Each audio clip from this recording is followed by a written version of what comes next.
Julie, rebonjour. Rebonjour. On vient de voir une présentation là, en vidéo de JobMaker. On y reviendra. Peux-tu te présenter d'abord et nous raconter ton parcours? Oui, donc moi je suis arrivée dans le groupe en 2006 au sein du contrôle de gestion groupe en tant que maîtrise d'ouvrage et du coup j'ai ensuite occupé plusieurs postes au sein de la direction financière en tant que chargée d'études plutôt en maîtrise d'ouvrage et puis ensuite en tant que manager. Et là, depuis le mois d'avril de cette année, je suis responsable du service comptabilité chez Financo. On a parlé avec Sarah des différents outils. Est-ce que tu les connaissais, toi, les outils mis à la disposition des collaborateurs? Alors, j'avoue que je ne les connaissais pas tous, mais j'en connaissais certains. Je connaissais bien le Go Mobilité, donc je savais que ça existait et je savais que c'était à disposition. Donc oui, je connaissais une partie des outils, on va dire. Et ton retour d'expérience sur JobMaker dont on vient de voir la vidéo? Alors moi, par contre, je suis tombée sur JobMaker un peu par hasard. Il y avait un post de la DRH sur l'intranet du groupe. Et étant donné que j'étais en démarche de mobilité, quand j'ai vu le post, je me suis dit que ça pouvait m'intéresser. Donc je suis allée faire ma curieuse. J'ai découvert l'outil et j'ai trouvé l'outil, comme c'est dit dans la vidéo, finalement, j'ai trouvé l'outil assez facile d'utilisation parce que ce sont effectivement des formats très courts, c'est entre 15 et 30 minutes d'utilisation. Donc on peut facilement caser ça dans son emploi du temps. L'outil permet aussi justement de se mettre des créneaux dans l'emploi du temps, ce qui fait qu'on n'oublie pas. On a moyen de se mettre ces petits créneaux-là. Donc on a des vidéos qui sont assez claires, assez simples finalement, et ensuite des mises en pratique. Et puis d'une fois sur l'autre, on a moyen aussi de revenir sur ce qu'on a fait la fois d'avant, de se souvenir de ce qu'on a fait pour repartir ensuite.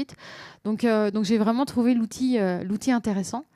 Et dans son utilisation, je dirais. Et après, pour moi, il m'a apporté trois choses. La première, il m'a conforté finalement dans ma démarche de mobilité, dans ce qu'il fallait que je fasse pour être mobile finalement. Il m'a aussi conforté finalement dans mes atouts et mes compétences, parce que ça permet de faire un point justement sur ses compétences.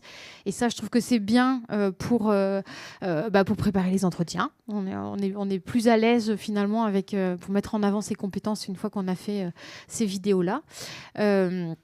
Et le troisième point, j'ai un petit trou, mais ça va me revenir. Le temps que ça te revienne. Alors, il y a des questions, on vous l'a dit, vous pouvez réagir en direct. Je m'appelle Hervé, c'est mon prénom. Je pense que c'était important, effectivement, de le dire pour la suite de cette émission. Je passer cette petite question. Julie, est-ce que tu le vois comme un prérequis de faire JobMaker? Est-ce qu'il faut absolument passer par JobMaker? Alors, absolument non, mais par contre, je trouve que c'est vraiment utile. Ça permet de poser les choses. L'outil, il est vraiment bien fait, il est construit et c'est un vrai outil d'aide à la mobilité. Et je pense qu'il aide à tous les niveaux de la mobilité. C'est-à-dire qu'on soit dans les débuts de la réflexion de la mobilité, où là, ça peut permettre de cadrer un peu les choses, ou comme moi, parce que finalement, moi, j'étais vraiment plus dans une démarche, on va dire, court terme, on va dire. Et là, ça m'a aidé à cadrer les choses pour préparer l'entretien et m'assurer de ce que je voulais faire, quoi. Donc oui, c'est un outil utile. Sarah, est-ce que tu as d'autres retours, toi, sur les collaborateurs, justement, qui ont utilisé cet outil?